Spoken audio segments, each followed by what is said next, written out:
उपदेश नसे हा कोणा, प्रेमळ हृद्गद विनम्र संवाद, साधक चरणी अर्पित संत कृपेचा पवित्र आस्वाद.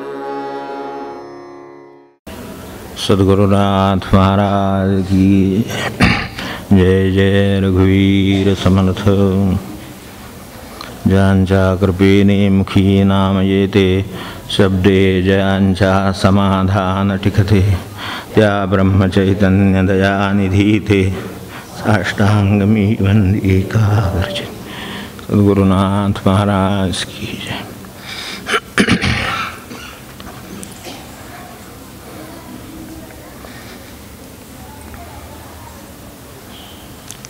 श्री रामस्वरूप, श्री महाराज स्वरूप आणि सकल संत स्वरूप अशा आपणा सर्वांना मी मनःपूर्वक वंदन करतो.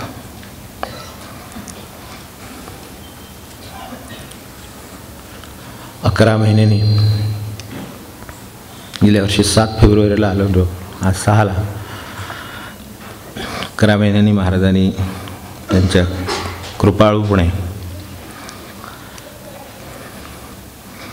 कृपाळूपणा दाखवून आपणा सर्व निष्ठावंत नामसाधकांचं दर्शन मला घडवलं, हे मी माझं भाग्य समजतो. गेल्या वर्षी साधन रहस्य हा विषय 1-2 महिने त्यासाठी सुरुवात केली होती.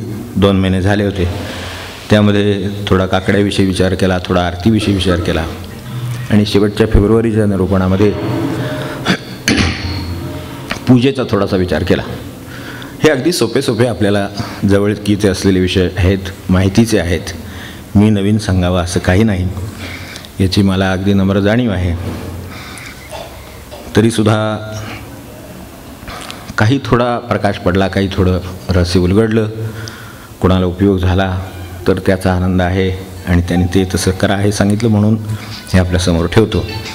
आता एक गोष्ट गरजेची आहे की बरेच महिन्यामध्ये गेलेत, आपला जो संवाद झाला आहे त्याला, त्यामुळे थोडे मागचं स्मरण करणं हे आपल्या दृष्टीनं नसलं तरी माझ्या दृष्टीनं थोडं गरजेचं आहे. त्याचं कारण असं की कर्माशिवाय राहू नये. आपला मूळ विषय सुरुवात अशी आहे की कर्माशिवाय राहू नये.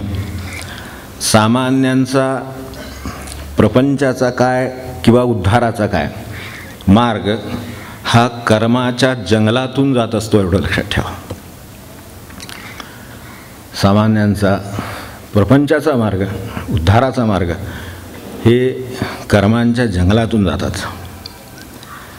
उगीच अकर्मदशा वगैरे आल्यासारखं काही करू नये असं माझं मत आहे. सामान्य माणूस आहे पण माझं मत असं झालेलं आहे की अकर्मदशा वगैरे आल्याचं काही सोम म्हणण्यात अर्थ नाही. हा अकर्मदशा म्हणजे काय असतं, आपण कर्माच्या जंगलातून चाललो आहोत असं म्हणलं. कोरड्या माळावर एखादं बाभळीचं झाड असावं, तसं असल्यासारखं उगाच काही दाखवण्यात अर्थ नाही. आपण कर्माच्या जंगलात आहोत म्हणावं, मोकळं व्हावं, इतकं सोपं आहे. आता हे सोंग आणण्यात काय अर्थ नाही असं का म्हटलं, त्यात महाराजांचे काही संबंध आहे, धागा आहे म्हणून म्हटलं. निस्वार्थी असावं त्याबद्दल महाराज ते निस्वार्थाचा पुतळा समोर आपल्या आहे, जीवन समोर आहे, सगळं जगलेलं समोर आहे. पण तेही असं म्हणालेत की निस्वार्थीपणाचं सोंग आणू नये, ते तडीला जात नाही असं म्हणाले. ते लक्षात ठेवण्यासारखं आहे. तसंच हे आहे, अकर्मदशेचं सोंग आणण्यात काय अर्थ नाही. एखाद्याला अकर्मदशा प्राप्त झाली तर विषयच म्हटलेला आहे, पण ते तसं नसतं याची जाणीव ठेवून म्हणून कर्मांचा आपण विचार करीत राहावं. हे अकर्मदशेचं सुद्धा सांगायचं कारण काय तर ह्या साधन रहस्याकडे जाताना 1-2 टप्पे लागतात ते सांगायचे म्हणून. एकदा असं झालं की आम्ही सामान्य माणसं आहोत. मणी माळा घेऊन जप करणं, संख्या ठरवणं, उद्दिष्ट घेणं, आपल्या परीनं ती पुरी करायचा प्रयत्न करणं, मग शेवटी ते आपल्याला त्यांनी मदत करणं ठरल्याप्रमाणे हे सगळं आपल्या जीवनात असलेली सामान्य माणसं गप्पा मारत बसलो होतो आणि ठरवायचं चाललं होतं की किती असावा जॉब, ह्याच्यापेक्षा जास्त होईल का, अजून काय करता येईल का, महाराजांना हे आवडतं, आपण हे करावं तर आपण करूया, असं चाललं होतं. तेव्हा एक असे अकर्मदशा प्राप्त आता म्हटल्याप्रमाणे झाल्यासारखे ग्रस्त होते. ते म्हणाले माझा जप महाराजच करून घेतात, मी तो सहज चालतो, मी स्वतः काही ठरवीत वगैरे नाही, सगळं मी त्यांच्यावर सोडलेलं आहे, तर तेच तो करून घेतात, मी काही ठरवीत नाही. तर ठीक आहे, ऐकायला छान वाटतं असं. तर मी कर्म किती गुंतागुंतीचं आहे ते सांगतो, त्या संबंधात हे आहे. आता मला जिज्ञासा उत्पन्न झाली की त्यांचा जप महाराज करून घेतात, आपल्याला तर काही एवढं कळत नाही, तर एवढं त्यांच्याकडे अकर्मदशा आहे. तेव्हा म्हटलं महाराज करून घेतात तर आपला जप तर खूप होत असेल. म्हणलं आपला किती जप होतो? तर म्हणाले काय एक माळ तर होतेच. एक माळ तर होतेच म्हणले, कधी कधी 2-2, 5-5, 10-10 माळा सुद्धा होतात म्हणले. कधी कधी एखादी माळ सुद्धा होत नाही. अर्थात त्यांची इच्छा नसली तर आपल्या हातात काय आहे? आता म्हणणार होतो आपल्या हातात माळ आहे, पण आता कशाला म्हणा आपण, जाऊ दे, एवढं आहे आपल्याला कळलं आहे, ठीक आहे म्हटलं. तर आता ह्यातून जिज्ञासा उत्पन्न झाली मला, कारण इकडे 50 माळा ठरवायच्या, 60 ठरवायच्या का 70 ठरवायच्या अशी चर्चा चालली आहे, आणि इकडे तर महाराजांची म्हणतात ते महाराजच करून घेतात, तर काय प्रकार आहे? म्हणून मी जिज्ञासेने सहज त्यांना विचारलं. माझ्या आपल्या गप्पा आहेत, हां, आपण काय फार अगदी गांभीर्याने घेऊ नका, पण त्यांना म्हणलं मग सकाळी आपण आंघोळ किती वाजता करता? तर म्हणले 6:30च्या आत. पाणी आपल्याला गारम की गरम कसं काय वापरता आपण? तर नाही म्हणले मला गरम पाणी लागतं. मग म्हटलं कसं काय आपल्याकडे गॅस गिझर वगैरे, आता खूप प्रकार निघाले, गिझर आहे, गॅस गिझर आहे, आपल्याकडे कोणतं आहे काय आहे? नाही म्हणले गिझर आहे. मग ते कोणी लावतं का काय? नाही म्हणले ते मी लावतो, 10 मिनटं आधी लावावं लागतं, तेव्हा मला पाहिजे तेवढं पाणी गरम होतं. स्वयंपाक काय म्हणलं वहिनी वगैरे करतात की आपल्याकडे पोळ्याला बाई वगैरे किंवा काय मदतीला कोणी मदतनीस असं काय आहे? छे म्हणले ते मला चालत नाही, मला मऊसूत पोळ्या लागतात, मला आधीपासून सांगून ठेवलेलं आहे, मला यात तडजोड चालणार नाही, त्यामुळे तीच स्वयंपाक करते. मग ऑफिसला आपण कसं जातं? तर म्हणाले, म्हटलं बसनं, चालत का लोकल वगैरे कसं काय? छे म्हणले कोणाला अवलंबून राहता? ऑफिसला आपली बाईक आहे ना, बाईकनंच जातो म्हणले मी, म्हणजे ठराविक वेळेत वगैरे वगैरे जात आहेत. मग आल्यावर आपलं रुटीन कसं असतं? तर म्हणाले 2 किलोमीटर तरी किमान चालतो. मागे एकदा बॉर्डरलाईन कुठेतरी डायबिटीस वगैरे निघाला होता, उगाच कशाला भानगड, त्यापेक्षा 2 किलोमीटर रोजचं फिरणं ठेवले म्हणले. रात्री 9च्या आत जेवतो. म्हटलं हे सगळं फारच नियोजनबद्ध काम दिसते तुमचं.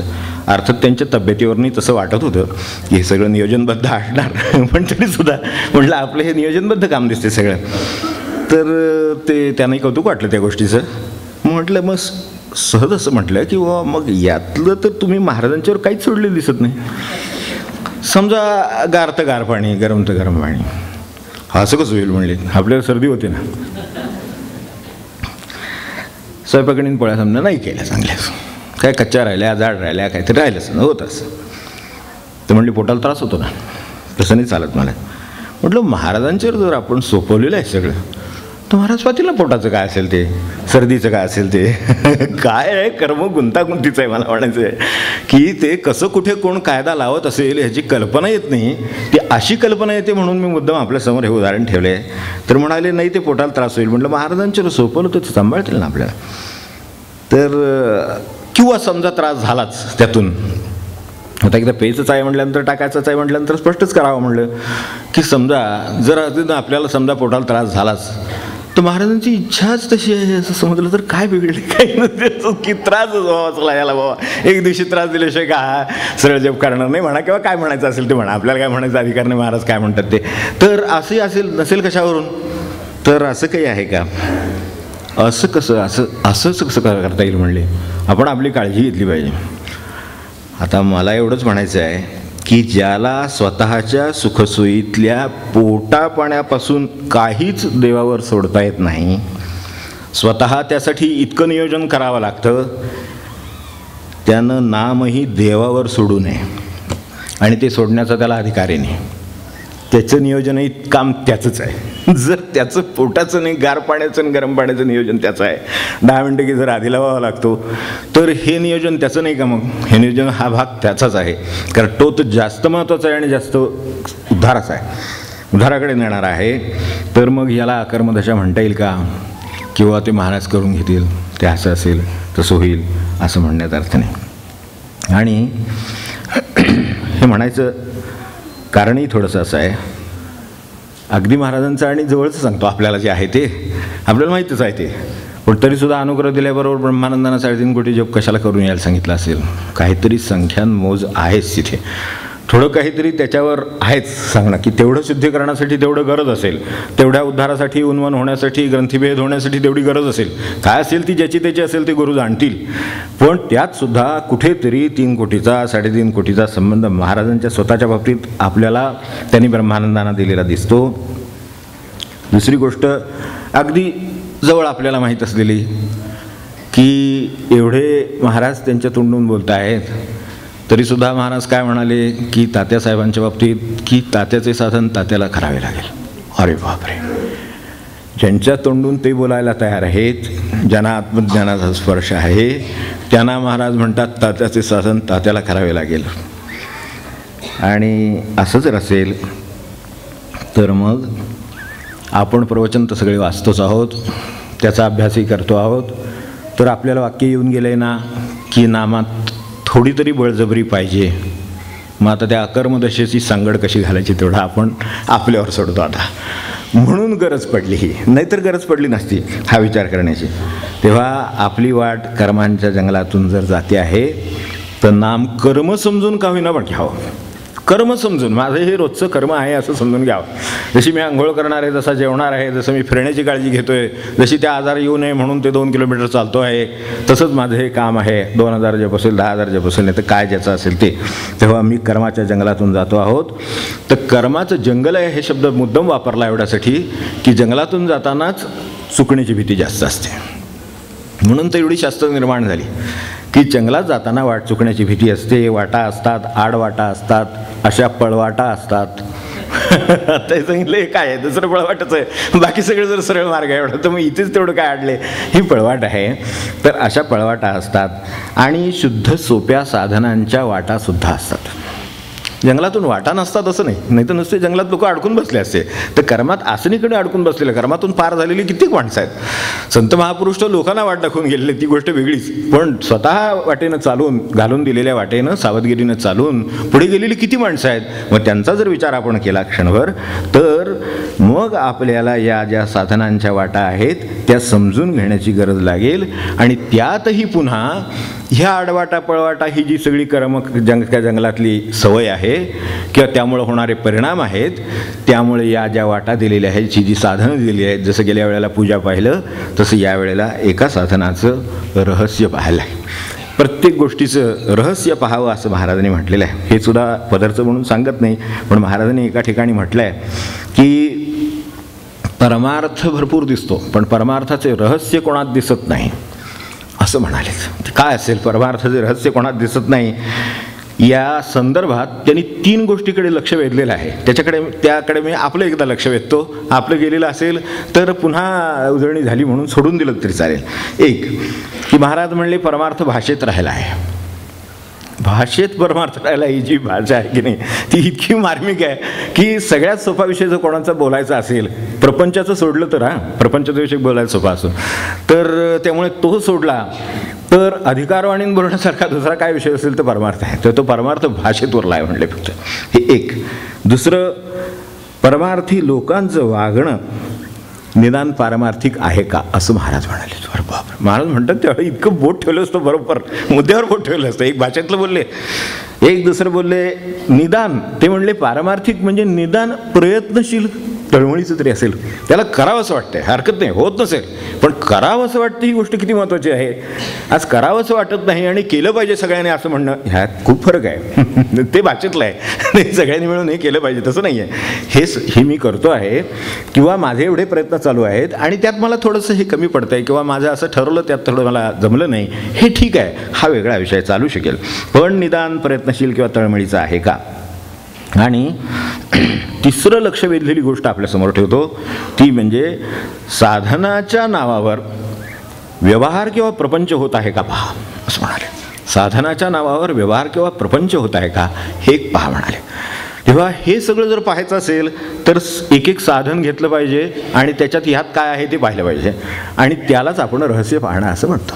एवढी ही रहस्याची पार्श्वभूमी आपल्यासमोर ठेवली म्हणजे आपण जिथे होतो तिथे परत एकदा यायला होईल अशी अपेक्षेने.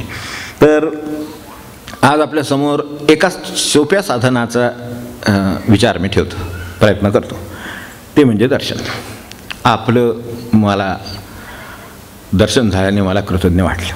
महाराजांची कृपा आठवली. हे दर्शन आहे माझ्या दृष्टीनं, की त्याने सगळ्यातून बाहेर काढलं, आजारपणातून आपल्यासमोर आणून ठेवलं, की आपण एवढं नाम घेत आहात, निष्ठेने वर्षानुवर्ष आता म्हटलं पाहिजे घेतात, तर ते सगळे झळ त्रास कष्ट सोसून ते करत आहात. आपल्यासमोर महाराजांचं फोटो आहे इथे, तर त्याचं आपल्याला दर्शन होतं आहे. तर हे दर्शन हे आपल्याला इतकं प्रचलित आहे साधन, की त्यामध्ये विचार करण्यासारखं काही आहे असं प्रायमा फेसी वरवर पाहता कोणाला वाटेल असं काही वाटत नाही, तेही मान्य आहे. पण हे साधन दिव्य साधन आहे असं मला म्हणायचं आहे. तर ते काय आहे तेवढं आपण बघू. आता काय आहे, दर्शन म्हटलं म्हणजे देवदर्शनाची एक रूढ कल्पना आहे. संत दर्शन आपण त्यातच गृहीत धरलेलं आहे. आपण संत आणि देव काही वेगळं मानलेलं नाही.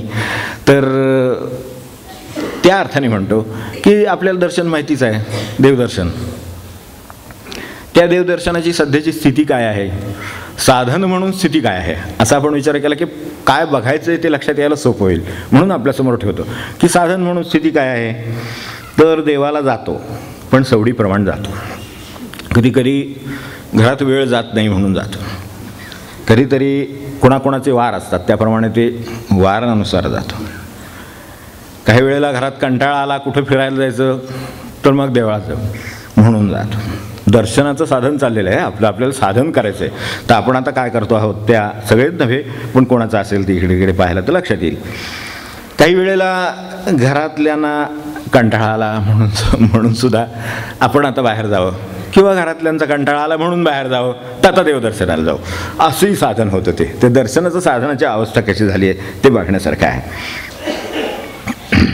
काही काही लोक तिथं भेटतात म्हणून काही लोक काही दर्शनानं जातात. म्हणजे आता त्यात काही फार जात नाही, पण काही लोकांचं असं पण असतं. म्हणजे मला आठवलं कशावर ना, आमच्याकडे पूर्वी बँकेमध्ये असताना ते लोक पेन्शनर लोक असायचे, ते आमच्याकडनं पूर्वी बिल्ले होते सिस्टीम, तर ते बिल्ले घ्यायचे आणि सांगायचे की आम्हाला तुम्ही लवकर आमचं काही पेमेंट पाठवू नका तिकडं. ते गेलं तर लगेच हातात पैसे पडतीलच, जावं लागेल. आम्हाला त्यानिमित्ताने महिन्याभराने सगळी आमची माणसं भेटत असतात जुनी, तर आम्हाला तास 2 तास गप्पा मारायचे असतात. त्यामुळे ते ठेवून टाका.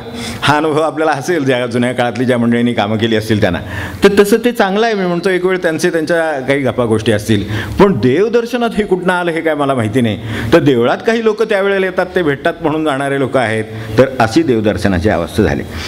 ते आता ते त्याच्यातलं पुढचं उदाहरणही सांगतो वाटलं तर 1-2, की आईवडील रिटायर झालेले असतात, तर मुलगा सून घरात असतात, तेव्हा आता ती त्यांना देवदर्शनाचा यात्रेचा आग्रह करतात.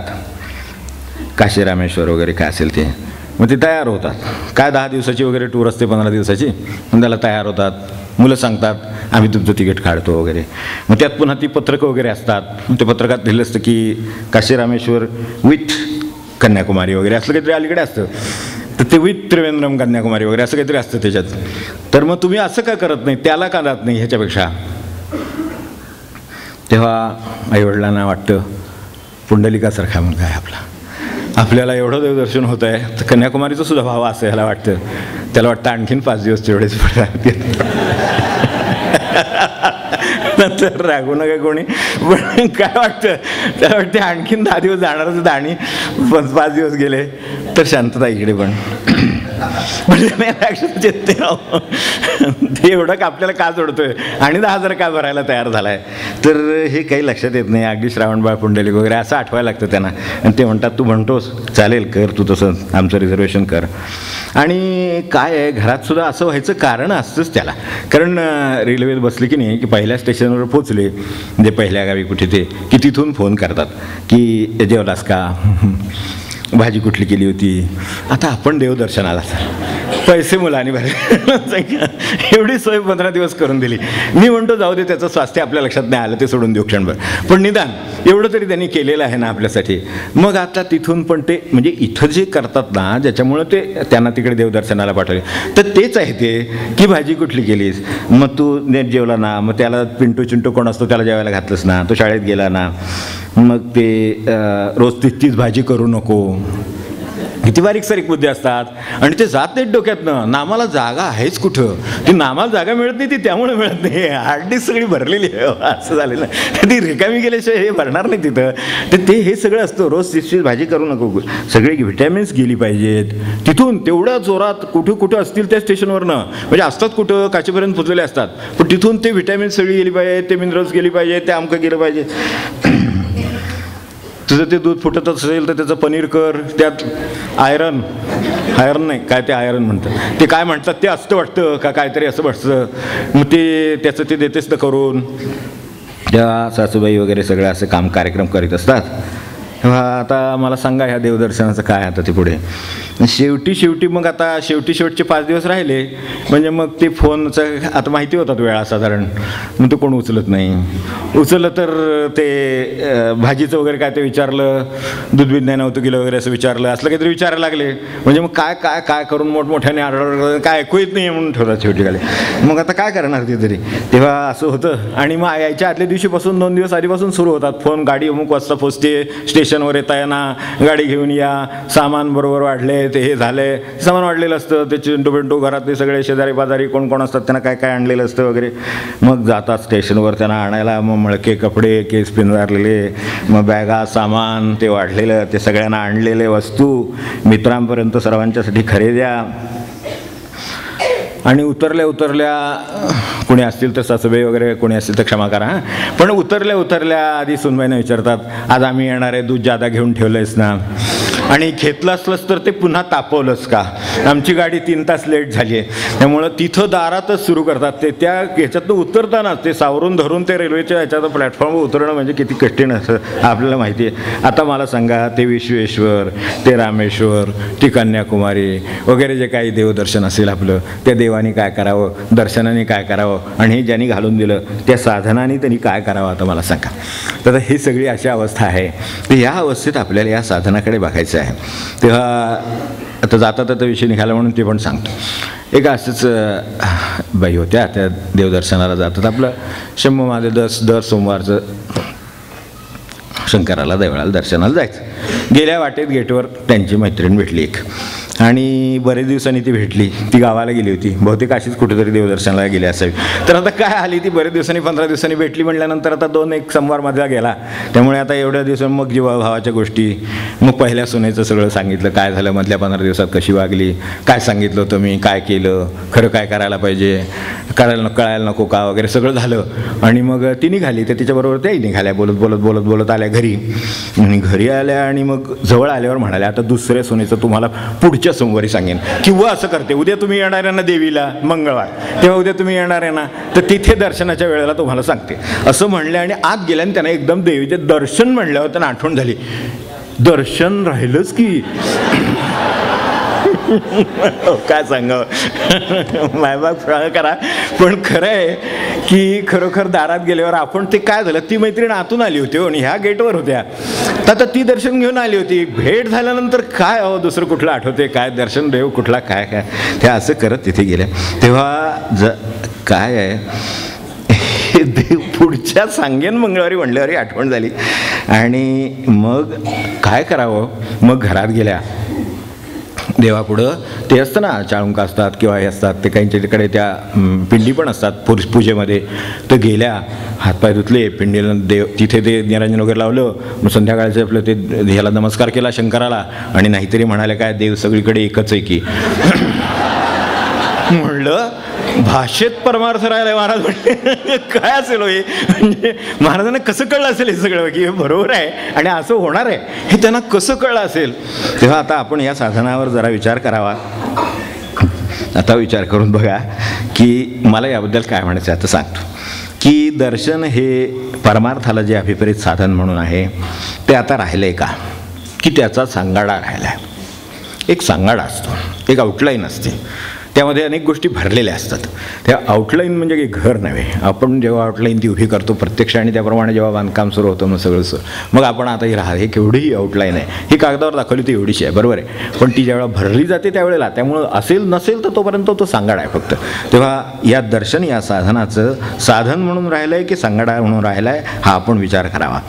आता साधारण अगदी सहज अर्थ दर्शन म्हटल्यावर आपल्या मनात काय येईल की देवळात गेलो, डोकं टेकवलं, काय असेल ते दर्शन घेण्याची जिथे जिथे पद्धत असेल त्यानुसार काय पायावर डोकं ठेवलं, काय पाहिलं, नमस्कार केला, लाईन असेल तर लाईन बाहेर झालं दर्शन. तेव्हा आता अर्थे लोपली पुराणे असं जे म्हटलं आहे तर त्याची विचार करण्याची वेळ का आली?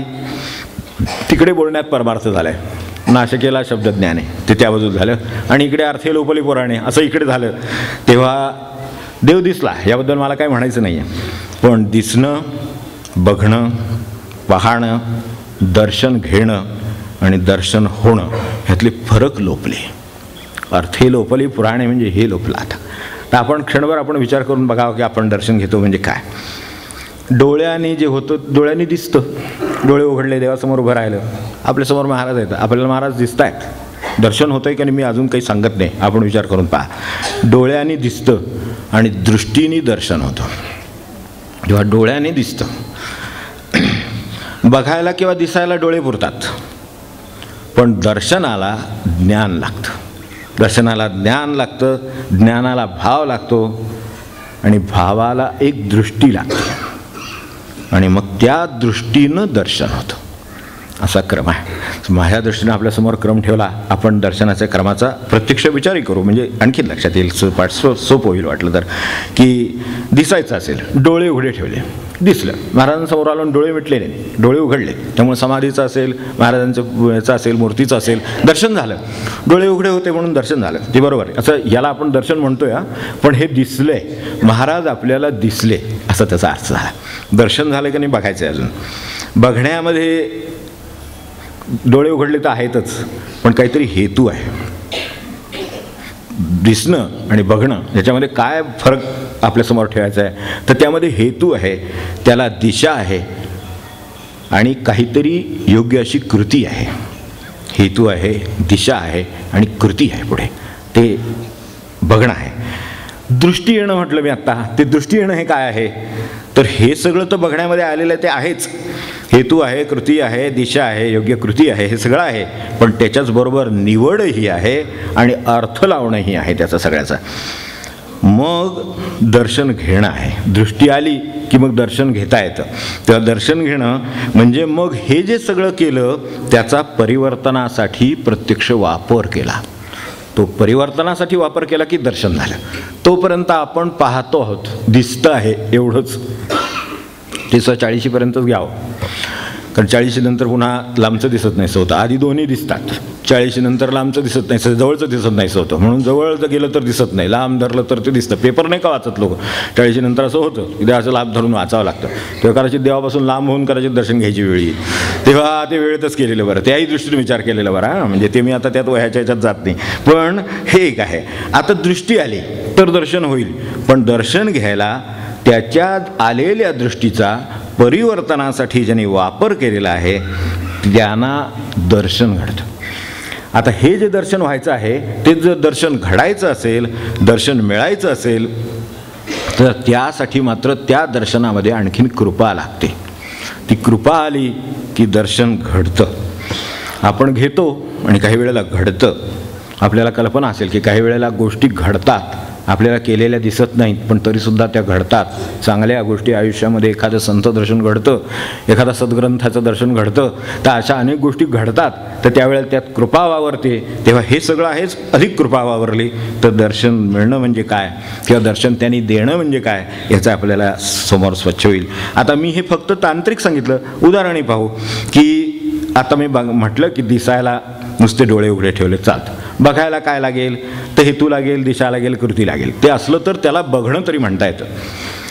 समजा आई दुकानात जायची, बाहेर काहीतरी सकाळची वेळ आहे आणि काही किराणाची वस्तू कमी पडली म्हणा किंवा काही काम निघालं म्हणा, पटकन आई जाऊन किंवा काही वेळेला लहान मुलांना सोडायचे असतात शाळेत, अशी काही अडचण असते, तर त्यावेळेला जे मोठं मुलं असतं त्याला सांगितलेलं असतं की बाबा तू इथे बस टेबलाशी, काय आपलं स्वयंपाकघर असेल तिथे टेबलाशी बैस, आणि तेवढ्यात ते दूध आलेलं असतं पिशव्या त्या सोडून ठेवलेल्या असतात तापत, तर ते ह्याच्यावर दुधाकडे जरा बघ, त्याप्रमाणे ते दुधाकडे बघा. काम त्या मोठ्या मुलाकडे दिला तर धाकट्याला घेऊन ती जाते. ती जाऊन दुकानात जाऊन काय ते घेऊन येईपर्यंत मुलांनी दुधाकडे बघायचं आहे. तेव्हा आता मुलं साधारणपणे अभ्यासाचं पुस्तक घेऊन काही हे काम करणार नाहीत, कारण अलीकडे तसं कोणी काम सांगावं आणि लहान मुलं असली तर क्षमा करा, पण असं काही कोणी अशी काही फारसं तर पद्धत नाही, म्हणजे अलीकडे नाही राहिलं तसं काय. तर त्यामुळे आता काय काळाचा महिमा म्हणून तर तसं नाही राहिलं, तर त्यामुळे त्याला जर मोबाईल वगैरे दिला ना तर खेळत खेळत फार तर तुमचं काम ते करू शकतं अलीकडे. असं मला आठवतं की त्याला जर खेळायला दिलं काहीतरी मोबाईल वगैरे तर ते त्याच्यावर गेम खेळत खेळत तर ते खेळत दिला त्याला. त्याप्रमाणे ते आज्ञाधारक असल्यामुळे, आता आज्ञाधारक म्हणायचं तर आज्ञाधारक असल्यामुळे आईचं दुधावर लक्ष ठेवायचं जे काम आहे ते त्यांनी करायचं ठरवलं. तर ते दूध बघते. थोड्या वेळाने आई येते, अर्ध्या पाऊण तासाने आई आपलं काम करून भारा घामे घुम आई परत तिकडे आलेली, दरवाजातून विचारते अरे दुधाकडे बघितलं. तर ते बघतच म्हणजे ते चाललेलं आहे, इकडे तिकडे ते पळवायच्या गाड्या पळत आहेत, काय ते चालू असतं ते मोबाईलवर वगैरे, तर ते चालू आहे. तर बघितलंस का? हो बघितलं. काय झालं? 10 मिनिटांनी वर आलं. मग पुढे काय झालं? 12 मिनिटांनी उतू गेलं. अरे 12 मिनिटांनी उतू गेलं, तू काय करत होतास? नाही 12 मिनिटांनी तू उतू गेलं, ते पहिल्यांदा शेगडीवर गेलं हे मी बघितलं, नंतर मग ते बर्नरवर गेलं हे बघितलं, मग नंतर काय झालं? तू काय करत होतास? ते बर्नरवर गेल्यावर ती सी भोकत बंदच झाली सगळी, आणि त्यामुळं तो हे गॅसच बंद पडला. मग ते जे दूध उतू गेलं होतं ते त्याच्यानंतर अरे तू बंद नाही काय केलास? मग मी नंतर बंद केला, तोपर्यंत हे थांबवलं होतं हातातलं, हे हातातलं चालूच आहे इकडे, ते चालूच ठेवत सगळं सांगितलेलं आहे. तर ते सगळं झाल्यावर मी तो बंद केला. बंद केल्यावर काय झालं? तर ते शेगडीवरचं दूध तसंच कडेनं कट्ट्यावरनं वात ठिशाव ते तिकडे ह्याच्यात असतं, म्हणजे ह्याच्याशी संबंधित नव्हे, ते जे काय गेम चालला होता ना त्यात कोणाला तरी ते मारलेलं असतं काहीतरी, असं काहीतरी असतं म्हणतात, तर ते त्याला तिकडे ठिशाव केलं. त्यावेळेला ते तिकडे ठिशावते ह्याच्यात गेला बेसिनमध्ये, तर बेसिनमध्ये दूध गेलं. ह्या सगळ्यात मुद्दा काय की बेसिनमध्ये दूध गेलं. म्हणून आईने आता डोक्याला हात लावण्यापूर्वी एकदा आता किती राहिलं ते बघावं म्हणून त्यात बघितलं तर पातेलं चकचकीत. अरे काय प्यालास का काय उरलं म्हणून विचार. प्यालो नाही, मी हे माझं काम करीत होतो तू सांगितल्याप्रमाणे, सगळ्या दुधावर माझं लक्ष आहे आणि त्याचं मी तुला व्यवस्थित काय झालं हे सांगितलेलं आहे सगळं. आणि त्यानंतर मग ते थोड्या वेळाने गार झालं, तिकडनं आपलं नेहमीचं मांजर येतं ते आलं खिडकीत आणि त्यांनी आधी स्वच्छ करून ठेवले आहे, तुला घासायला सुद्धा लागणार नाही. आता हे दुग्धदर्शन ही जी काय कृती आहे ती बघण्याची आहे, पण तिच्यात हेतू नाही, त्याला दिशा नाही आणि योग्य कृती नाही, म्हणजे बघण्याचा सुद्धा दर्जा त्याला नाही. आता दर्शनाचं रहस्याचा दर्जा कसा येईल ते मला सांगा ते याच्या पुढे. तेव्हा असं घरात काय कुठेही असं होत असतं, नळ उघडे वाहताना दिसतात आपल्याला, अनेकदा दिसत असतील. ज्याला दर्शन घेण्याची सवय आहे देवाची त्याच्या हातनं नळ बंद केल्याशिवाय तो पुढे जाणार नाही. त्याला जर हाताना नळ दिसला तर तो पुढे जाणार नाही. त्याला खोल्यातली खोल्या दिसत आहेत तर त्यात लाईट चालली आहे, तर त्याच्यात फॅन चालला आहे, कोणी बसलेलं नाही आहे, तर त्याच्याकडून तो बंद केल्याशिवाय तो पुढे जाणार नाही. म्हणून तो रेक्टरला एका हाताखाली माणूस नेमायचा होता, 25 खोल्या होत्या असं म्हणतात. त्याला सांगितलं की रात्रीचे नाईट ड्युटी एक दिवस करून दाखव काय, ती दुसऱ्या दिवशी सकाळी मला रिपोर्ट कर. त्याने रिपोर्ट केला की 25पैकी 22 खोल्या रिकाम्या होत्या, त्यामधील 20 मध्ये लाईट चालू होते, पैकी 15 मध्ये फॅन चालू होते. सकाळी रिपोर्ट. आता हे काही त्यावर लक्ष ठेवणं आलं का? तर हे चालू होतं. मग सकाळी पुढे काय केलं तर सकाळी परत मी राऊंड घेतला, त्यावेळेस सगळं चेक केलं, ते सगळीकडचे 20ही ठिकाणचे दिवे आणि 15ही ठिकाणचे फॅन चालू होते. आता त्यांना नेमावं ठेवावं काय करावं, तेव्हा दिसणं बघणं नंतर दृष्टी येणं काय कसा फरक करत जाणार. आपल्याला दर्शनापर्यंत जायचं आहे, त्या हे सगळं लक्षात ठेवलं तर मग दर्शन. मग मॅनेजमेंटने काय करावं मला सांगा ह्या बाबतीत. तेव्हा आता हेही झालं. आता पानातलं अन्न, आपल्या पानातलं अन्न तरी आपल्याला दिसतं ना, त्यात तरी टाकू नये एवढं तरी आपल्याला दिसतं. मग ते पानातलं अन्न दिसतं की नाही तर दिसतं, डोळे उघडे आहेत इतका वेळ जेवतो म्हटल्यावर दिसतंय, पण दिसतं आहे, पण ते टाकलेलं सुद्धा दिसतंच ना शेवटी. खाल्लेलं नाही दिसणार, खाण्यापूर्वी दिसलं, पण जे टाकलेलं होतं ते नंतर सुद्धा दिसतं. तर हे जर आता दिसतं, अलीकडे अनेक घरामध्ये असं झालेलं आहे की पानात टाकणं हा एक शिष्टाचार आहे मोठ्या ठिकाणी. म्हणजे मी तर असं ऐकलं की टाकणं हा असा शिष्टाचार झाला आहे की असं खायचं नसतं, सगळं असं एक काहीतरी घालून दिलं. हे आपल्या भारताला परवडेल का नाही मला माहिती नाही, पण नक्कीच परवडणार तर नक्कीच नाही, पण एक तरी नक्की. त्याच्या पुढे काय झालेलं आहे, वाईट काय झालं त्याच्यातनं, तर हे जे दिसतं आहे त्याचं आईवडिलांना कौतुक वाटतं. त्याला जर आवडणारी गोष्ट नसली ना तो हात लावित नाही. हे आपल्या कोण मावशी मैत्रीण कोण आत्या कोण आली असेल तिला कौतुकाने सांगतात. त्याला जर आवडत नसलं तर तो हात लावत नाही त्या गोष्टीला. हे कौतुक वाटणं हे असं व्हायला लागलं म्हणजे मूळ दिसण्यापासून दर्शनापर्यंत ही पिढी पोचण्याची शक्यता नाही हे लक्षात येऊन संतांना अवतार घ्यावे लागतात. आणि म्हणून मग स्वामी ताक पिऊन राहतात, पिठावर जगतात, किंवा गजानन महाराज फेकलेल्या पत्रावळीतली शीतं खाऊन आपलं पोट भागवतात आणि डबक्यातलं पाणी पिऊन आपली तहान भागवतात. हे घडतं ना. यासाठी संतांना अवतार घेऊन प्रपंचातलंही दर्शन दाखवावं लागतं आणि परमार्थातलंही दर्शन दाखवावं लागतं. आपल्याला ह्या साध्या प्रपंचातलं दर्शन होऊ शकत नाही, त्यात दृष्टी येत नाही, त्यात कृती येत नाही, त्यात हेतू नाही, त्यात निवड नाही, तर मग ते दर्शन कसं होईल? हे प्रपंचातलं झालं. आत्ता बोलत होतो इतका वेळ ते प्रपंचाचं, कारण शेवटी आपलं प्रपंचातलंच काम चाललं आहे म्हणून आपण हे बोलतो. मग आपण परमार्थाकडे जाणार तेव्हा या बैठकीवरून तिकडे जाणार ना, म्हणून मुद्दाम त्याच्याकडे पाहिलं. तर परमार्थातलं काय होईल? परमार्थातलं दर्शन. आता तिकडे जाऊ, कारण आपल्याला वेळ कमी आहे, तर त्यामुळे आता तिकडे जाऊ. तर प्रपंचातल्या दर्शनाची अवस्था आपण पाहिली. परमार्थाचं काय होईल? काय 2 बाय काय 2 फूट 4 फूट काय असेल ती मूर्ती असेल, काही आकृती असेल, समाधी असेल, काय असेल ते. तर डोळे उघडून काय होईल? तर प्रतिक्रिया. समजा राम आहे तर राम दिसला. आता सगळे शब्द आपण खूप जपून वापरतो आहोत. दिसणं, बघणं, दृष्टी येणं सगळं आपण जपून वापरतो आहोत. तर राम दिसला तर प्रतिक्रिया काय येईल? मूर्ती किती छान आहे. मूर्ती किती छान आहे हे ठीकच आहे, पण सोय किंवा सौंदर्य किंवा कला म्हणून ते छान दिसणं किंवा कळणं तेवढं ही गोष्ट चांगली आहे, एक प्रपंच म्हणून चांगली आहे. पण आपण परमार्थातलं दर्शन घेतो आहोत तर तो प्रपंच आहे. महाराज म्हणले ते तिसरं की परमार्थाच्या नावावर प्रपंच आहे का हे पहा असं म्हणाले. ते ज्या सावधानतेच्या 3 मुद्दे सांगितले त्याच्यातला हा मुद्दा आहे. तर प्रपंच आहे हा. तर पारमार्थिक दृष्ट्या परमार्थात प्रपंच आणणं म्हणजे परमार्थाची अधोगती होणं. तर ती होऊ नये यासाठी एक हे टोक आहे. दुसरी टोकाची आठवण झाली म्हणून ते पण सांगतो.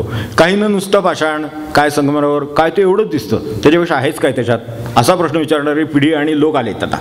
तर त्यांना काय आहे, त्यांच्यासाठी काय आहे, त्यांच्यासाठी सुद्धा सांगण्यासारखं आहे की महाराज कोण जे असतील, म्हणजे त्या अर्थाने महाराज म्हणतो मी, कोण जे श्रेष्ठ माणूस असतील, साहेब असतील, त्यांना हे सांगण्याची गरज आहे की अहो तो नकाशा आहे, आम्हाला कळतं. सगुण निर्गुणाची भाषा ही कळल्याला 10,000 वर्ष झाली, तेव्हा ते कळतंय. हा नकाशा काढलेला आहे, तो 4 फुटाचा आहे, पण 1 फूट म्हणजे 5-50 लाख मैल आहेत. खाली स्केल दिलेलं असतं नकाशाच्या खाली स्केल असतं, त्याच्यामध्ये प्रमाण दिलं आहे. नकाशा तर काय सगळ्या जगाचा सुद्धा काढता येतो, पण जगाचा नकाशा एवढ्याशा कागदावर काढता आला तरी खाली स्केल दिलेलं असतं. त्यात तिथे लिहिलेलं असतं की 1 सेंटीमीटर बरोबर 50 लाख मैल, 50 लाख किलोमीटर असं काहीतरी दिलेलं असतं. तिकडे बघावं लागतं. तिथून नुसतं इथं आणि इथं म्हटलं तर इथून इथं अंतर किती आहे, पण इथून जाऊन दाखवा तर नाही जाता येत, कारण ते स्केल आहे, ते प्रमाण आहे. तर इथे जे सगुण दाखवलं 1 फूट 2 फूट 5 फूट मूर्ती जी दाखवली काय आहे ती आपल्याला कळलेली आहे, ती संतांना कळलेली आहे. ज्यांनी ते उभं केलं सगुण त्यांना कळलेली आहे. फक्त ती बघण्याची दृष्टी आपल्याला आली तर त्याच्यात दर्शन होईल. म्हणून विष्णू सहस्रनामात आहे ना, विश्वमूर्तीर महामूर्तीर, बावलने कशात मावत नाही आहे, त्यांना माहिती आहे ते विश्वमूर्ती आहे, हे माहिती आहे त्यांना. विश्वमूर्तीर महामूर्तीर दीप्तमूर्तीर अमूर्तिमान हे त्यांना माहिती आहे. ह्याची मूर्ती करता येत नाही इथपर्यंत त्यांना माहिती आहे. ते त्यांनी विश्वमूर्तीमध्ये सांगितलेलंच आहे. आधीच सांगितलं ही विश्वउदयाची मूर्ती आहे म्हणून. तेव्हा विश्वमूर्तीर महामूर्तीर दीप्तमूर्तीर पाहता येणार नाही. आपण पहा सूर्याकडे आणि मग लक्षात येईल काय होतं ते. सूर्याकडे नुसतं पाहायचा जर प्रयत्न केला, एक वर येऊ दे असा 1 9 वाजता 10 वाजता आणि पाहायचा प्रयत्न करा, डोळ्यासमोर अंधारी येते अक्षरशः. ते हे दीप्तमूर्तीर हे इतकं आहेच, पण अमूर्तिमान, तो अमूर्तिमान आहे ह्याची त्यांना कल्पना आहे. आणि ते मूर्ती बनवत आहेत तेव्हा त्यांना दृष्टी असल्याशिवाय ते बनवणार नाही. त्यांनी जी मूर्ती बनवली तो रामच आहे, तो विठोबाच आहे, ते काय शंकरच आहे ह्याची खात्री त्यांना आहे. आणि ती खात्री आहे एवढ्यासाठी की त्यांच्याकडे स्केल आहे, त्यावरून ते बघतायत. त्या स्केलवरून बघा म्हणजे तो राम दिसेल किंवा तो देव काय आहे ते दिसेल. त्यासाठी दृष्टी यावी लागते. आणि इतकंच नाही आहे, अनेक मूर्तीरव्यक्त, अनेक मूर्ती आहे तो. म्हणजे हे जे सगळं चराचर आहे, आपण सर्वजण आहात, बाहेर झाडंपिडं आहेत, पशुपक्षी आहेत, हे सगळे आहेत, याच्यात सुद्धा ते आहे अनेक मूर्ती, इथपर्यंत तिथपर्यंत आलेलं आहे. तेव्हा त्यांना ह्या सगळ्याची कल्पना आहे, आपण लक्षात ठेवू. आणि ही करायचं कारण काय पडलं मग विश्वमूर्ती आहे ना, मग विश्वमूर्तीचं दर्शन घेऊ, आकाशाचं दर्शन घेऊ. नाही, त्यांना कळलेलं आहे आपली ठेवण कशी आहे आणि आपल्याला कुठून कुठे जायचं आहे. आपण पायरी चढत जाणारे लोक आहोत. मुंगी आपल्याला दिसते अनेकदा ह्या झाडाच्या बुंद्याशी, आणि संध्याकाळी पाहिलं तर तिथे शेंड्याशी पण दिसते. ते शेंड्यावर फांद्यावर आपल्याला फांद्याच्या बेचक्यात मुंग्या आलेल्या दिसतात काही वेळेला. त्या काही वेळेला ज्यांनी पाहिल्या असतील त्या लक्षात असेल की तिथे मुंगी पोचली कशी. तिथे काही पक्षी नाही वरच्या फांद्यावर जाऊन पोचायला, पण तिच्याकडे जी गती आहे ती अबाधित आहे आणि तिचं ध्येय आहे ते ठरलेलं आहे. तिला दिशा आहे, निवड आहे. एवढासा प्राणी आहे, आपल्या नजरेत सुद्धा येत नाही. चावल्यावर कळतो ना, इतका नजरेत येत नाही, एवढं तरी म्हणावं निदान. तर इतका जो प्राणी आहे त्याच्यात सुद्धा निवड आहे, त्याची दिशा आहे आणि त्यानुसार त्याची प्रगती होते आहे. ते कळतंय म्हणून तर ते फांदीच्या टोकाला जाऊन बसत आहे. तर हे आहे, हे कळतं त्यांना आणि ही दृष्टी आहे म्हणून त्यांनी मूर्ती केलेली आहे. विश्वमूर्ती असून त्याची मूर्ती केलेली आहे, तिचं दर्शन आपण घेतो.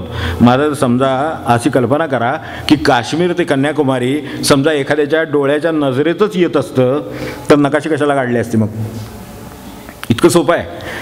आपल्या सगुणाचं जे दर्शन आपण घेतो आहोत, ज्याच्या रहस्याकडे आपण चाललो त्याचं रहस्य आपल्या लक्षात येईल की हे नकाशे का काढले. तर एका नजरेच्या टप्प्यात मला हिमालयापासून मला कन्याकुमारीपर्यंत येणार नाही टप्प्यात, म्हणून नकाशा काढून एवढं अंतर दाखवलं. आता तुम्हाला किती कुवत आहे त्याप्रमाणे फिरा, त्याप्रमाणे त्याचं दर्शन घ्या. ह्या या ठिकाणी अमुक अमुक गोष्टी आहेत, आपण पहा, असं जे म्हटलं ते त्यासाठी म्हटलं. तेव्हा हे आत्ता जे म्हटलं त्यात समजा रामाचं दर्शन घेतात, तर कल्पना करू की रामाचं दर्शन घेतो आहोत आपण, इथेही रामाचं दर्शन आहे.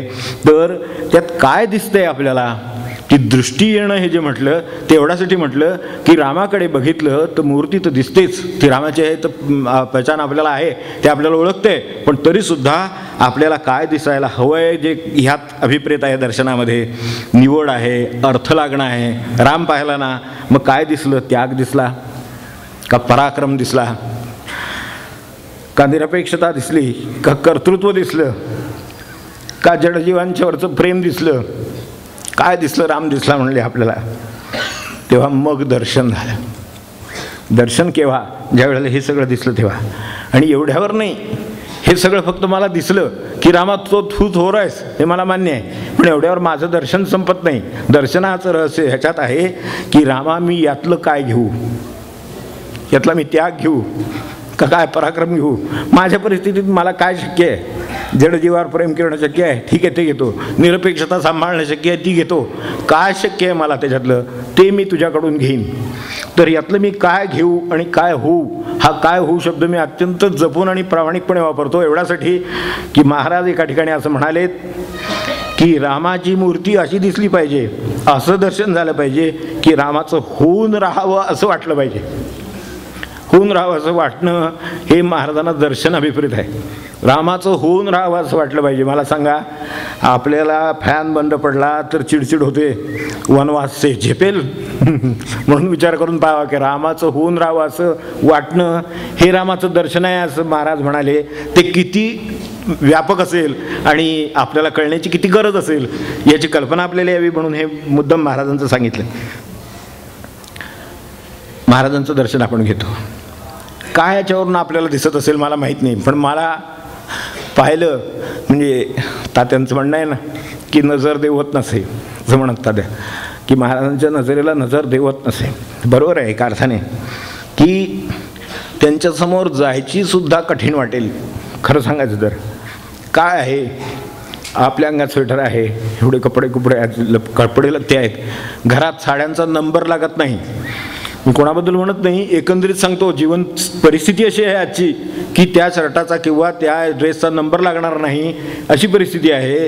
इथे एक साधं काय पंचागुंडाळ आहे, कुणी रंगोटी लावली आहे, कुणी पंच खाद्यावर पांघरला आहे, अशी अवस्था आहे. आपल्याला दर्शन म्हणजे काय होतं, गरिबी आहे, श्रीमंती आहे, निंदा आहेत, स्तुती आहेत, आदर आहेत, अनादर आहेत, पण वागणूक सगळ्यांना समान आहे, प्रेम सगळ्यांना समान आहे. मला सांगा, असं काही कोणी केलं तर आपल्याला प्रेम समान जमेल तर महाराजांचं दर्शन झालं.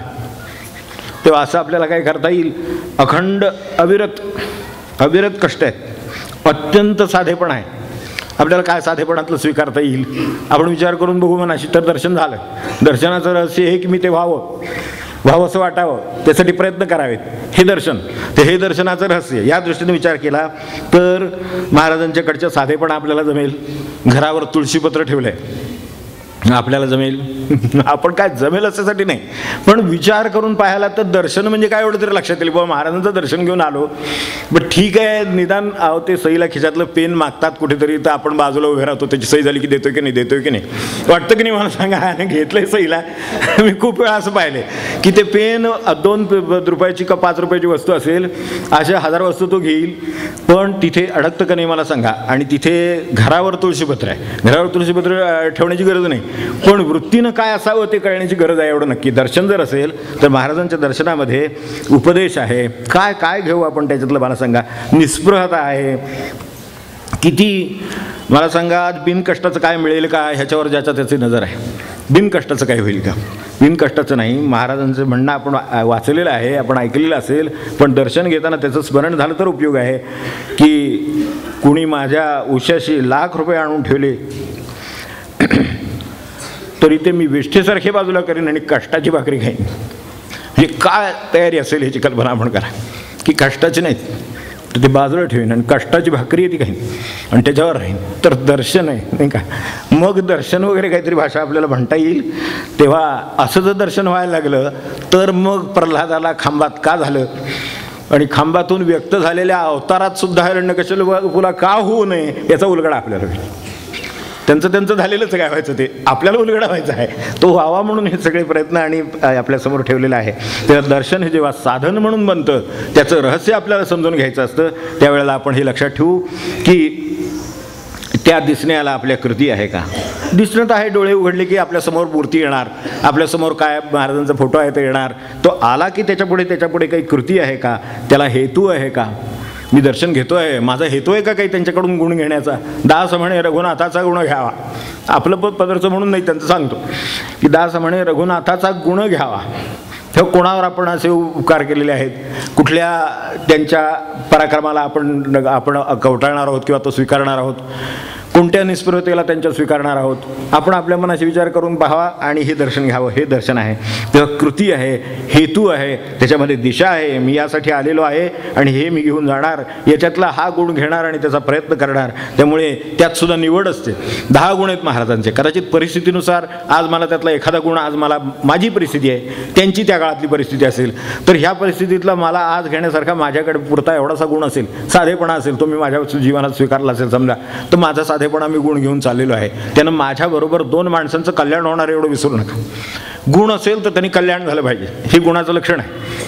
अवगुणाचं लक्षण आहे की तो स्वतःचं आणि दुसऱ्याचं नुकसान केल्याशिवाय राहणार नाही. ही त्याच्या व्याख्यात लक्षणच आहेत सरळ. तेव्हा गुण असेल तर त्यांनी दुसऱ्या कोणाचं तरी कल्याण झालं पाहिजे. तर माझ्या एका साधेपणाच्या गुणामध्ये दुसऱ्या कोणाची तरी सोय झाली ना. मी जर समजा माझी श्रीमंतीचा गुण असेल, माझ्याकडे गुण नाहीच त्याला म्हणत मी, पण तो जर असेल तर त्यात दुसऱ्या कोणाचा तरी अकल्याणाची तरतूद आहे. त्यावरून ओळखायचा गुण का अवगुण आहे ते.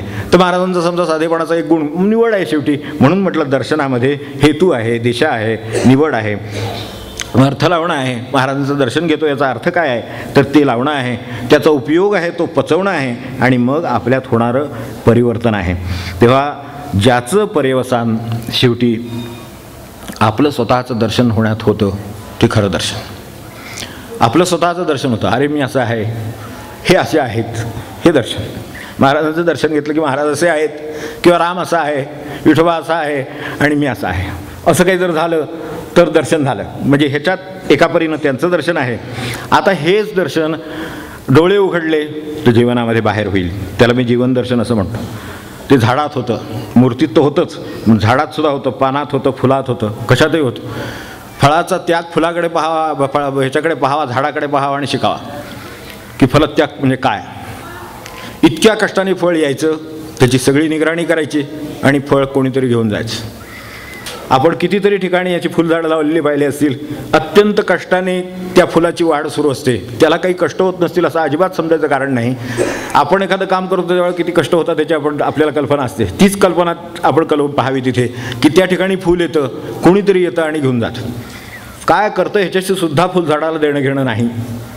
इतकं ज्या वेळेला मला दर्शन होतं त्यावेळेला मला परमेश्वराचं दर्शन हे बाहेर होतं, उघड्या डोळ्यांनी बाहेर कुठेही असं हे जीवनातलं दर्शन आहे.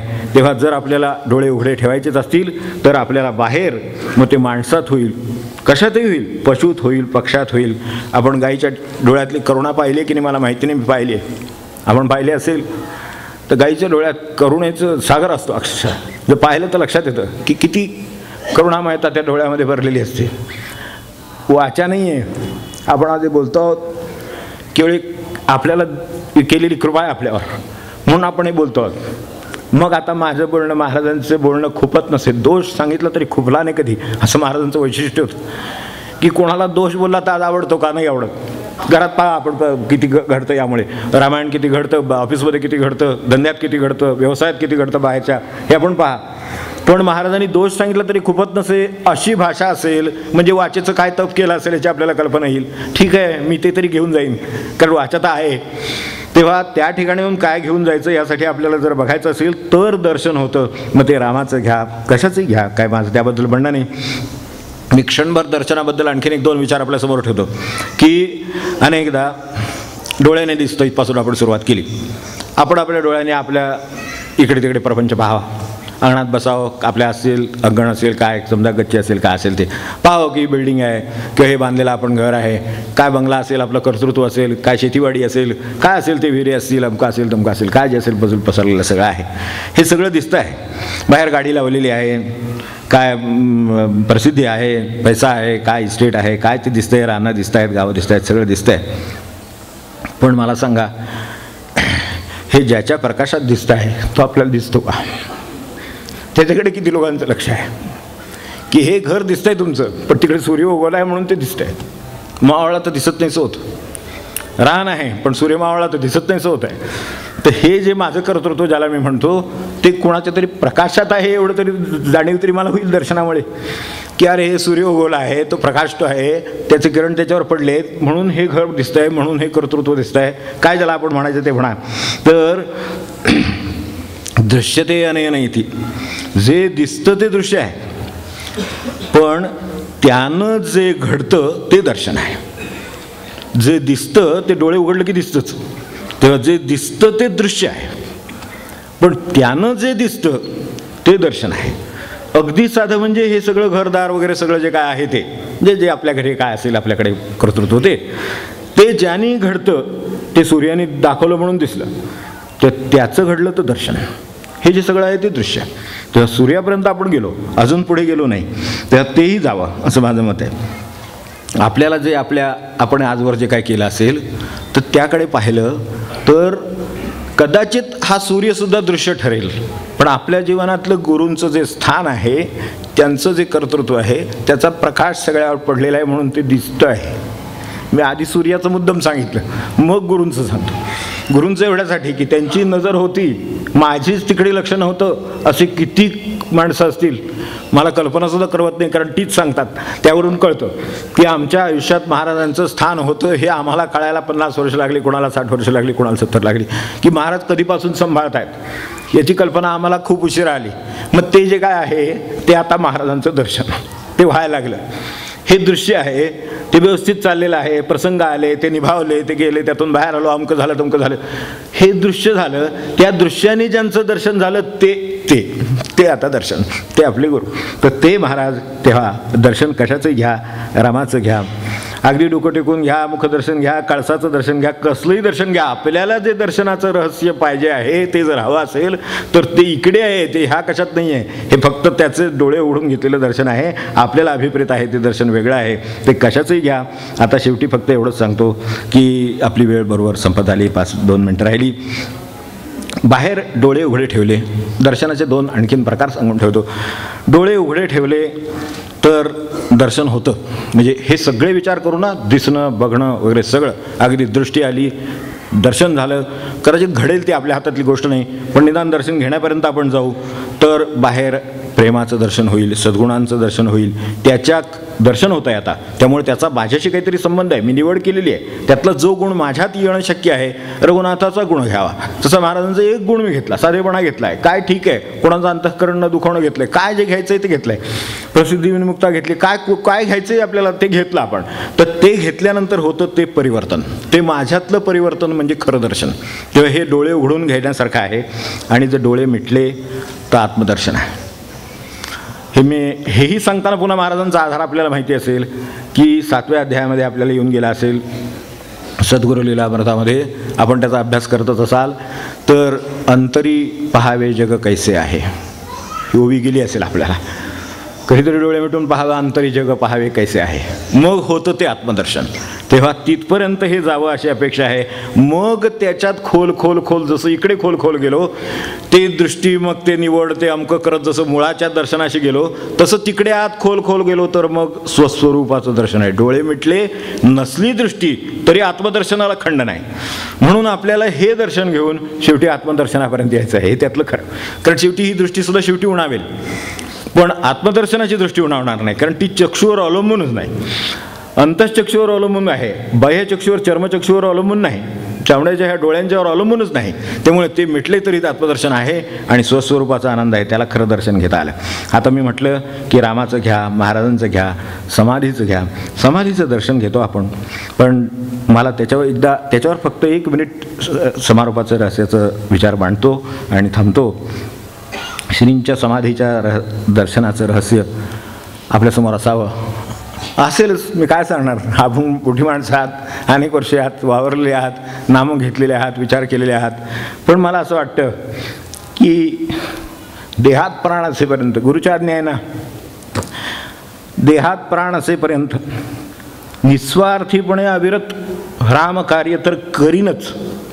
पण देह जरी पडला, प्रारब्धाने देह पडतो, देह जरी पडला तरी देहाच्या अस्थी आणि रक्षेतून सुद्धा लोकांना नामाची आणि देवबुद्धीची प्रेरणा देईल.